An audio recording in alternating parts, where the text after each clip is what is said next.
ও ইনকলাব মঞ্চের মুখপাত্র শরীফ ওসমান হাদী আর আমাদের মাঝে নেই। ইন্না লিল্লাহি ওয়া ইন্না ইলাইহি রাজিউন। কিছুক্ষণ আগে সিঙ্গাপুরের পররাষ্ট্রমন্ত্রী ভিভিয়ান বালাকৃষ্ণন আমাকে টেলিফোনে এই হৃদয় বিদারক সংবাদটি জানিয়েছেন। ফ্যাসিবাদ ও আধিপত্যবাদ বিরোধী সংগ্রামের এই অমর সৈনিককে মহান রাব্বুল আলামিন শহীদ হিসেবে কবুল করুন, এই দোয়া করি। আমরা সবাই মিলে এই দোয়া করি। শরীফ ওসমান হাদীর এই অকাল মৃত্যুতে আমি গভীর শোক ও দুঃখ প্রকাশ করছি। তার প্রয়াণ দেশের রাজনৈতিক ও গণতান্ত্রিক পরিসরে এক অপূরণীয় ক্ষতি। আমি তার রুহের মাগফিরাত কামনা করছি এবং শোক সন্তপ্ত স্ত্রী, পরিবারের সদস্যবৃন্দ, স্বজন ও সহকর্মীদের প্রতি গভীর সমবেদনা জানাচ্ছি। শহীদ ওসমান হাদীর স্ত্রী ও একমাত্র সন্তানের দায়িত্ব সরকার গ্রহণ করবে। শহীদ শরীফ ওসমান হাদীর অকাল মৃত্যুতে আগামী শনিবার একদিনের রাষ্ট্রীয় শোক ঘোষণা করছি। এই উপলক্ষে শনিবার দেশের সব সরকারি, আধা সরকারি, স্বায়ত্তশাসিত প্রতিষ্ঠান, শিক্ষা প্রতিষ্ঠান সহ সরকারি বেসরকারি ভবন এবং বিদেশে বাংলাদেশ মিশনগুলোতে জাতীয় পতাকা অর্ধনমিত থাকবে। একই সাথে আগামীকাল শুক্রবার বাদ জুমা দেশের প্রতিটি মসজিদে শহীদ ওসমান হাদীর রুহের মাগফিরাত কামনায় বিশেষ দোয়া ও মোনাজাতের আয়োজন করা হবে। আপনারা তাতে শরীক হন। অন্যান্য ধর্মের উপাসনালয়গুলোতেও আয়োজন হবে বিশেষ প্রার্থনার। আমি বিশেষ কৃতজ্ঞতা জানাই সিঙ্গাপুর সরকারের প্রতি। তারা হাদীর চিকিৎসায় অত্যন্ত আন্তরিকতা ও পেশাদারিত্ব দেখিয়েছেন।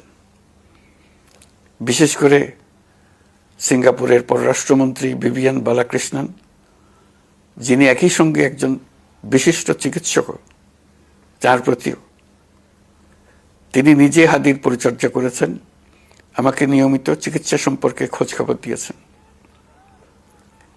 এই নৃশংস হত্যাকাণ্ডের সঙ্গে জড়িত সকল অপরাধীকে দ্রুত আইনের আওতায় আনা হবে এবং তাদের বিরুদ্ধে সর্বোচ্চ শাস্তি নিশ্চিত করা হবে। এ বিষয়ে কোনো ধরনের শৈথিল্য দেখানো হবে না। বিপ্লবী রক্তে উজ্জীবিত এই তরুণ নেতা ওসমান হাদী ছিলেন প্রতিবাদের অনন্য প্রতীক। তার কর্মের মধ্য দিয়ে তিনি শুধু প্রতিবাদ নয়, দেশপ্রেম, ধৈর্য ও দৃঢ়তার অনন্য দৃষ্টান্ত রেখে গেছেন। আমি দেশের সকল নাগরিকের প্রতি আন্তরিক আহ্বান জানাচ্ছি, আপনারা ধৈর্য ও সংযম বজায় রাখুন। আইনশৃঙ্খলা রক্ষাকারী বাহিনী ও সংশ্লিষ্ট সংস্থাগুলোকে পেশাদারিত্বের সঙ্গে তদন্ত কার্যক্রম পরিচালনা করে সুযোগ দিন। রাষ্ট্র আইনের শাসন প্রতিষ্ঠায় সম্পূর্ণরূপে প্রতিশ্রুতিবদ্ধ। আমি আবারও স্পষ্টভাবে বলতে চাই, ওসমান হাদী ছিলেন পরাজিত শক্তি ফ্যাসিস্ট সন্ত্রাসীদের শত্রু। তার কণ্ঠ স্তব্ধ করে বিপ্লবীদের ভয় দেখানোর অপচেষ্টা সম্পূর্ণভাবে ব্যর্থ করে দেন। ভয়, সন্ত্রাস কিংবা রক্তপাতের মাধ্যমে এদেশের গণতান্ত্রিক অগ্রযাত্রা কেউ থামাতে পারবে না। আমরা এখন গণতান্ত্রিক উত্তরণের চূড়ান্ত পর্যায়ে উপনীত হয়েছি। শহীদ হাদী ছিলেন এই প্রক্রিয়ার অবিচ্ছেদ্য অংশ।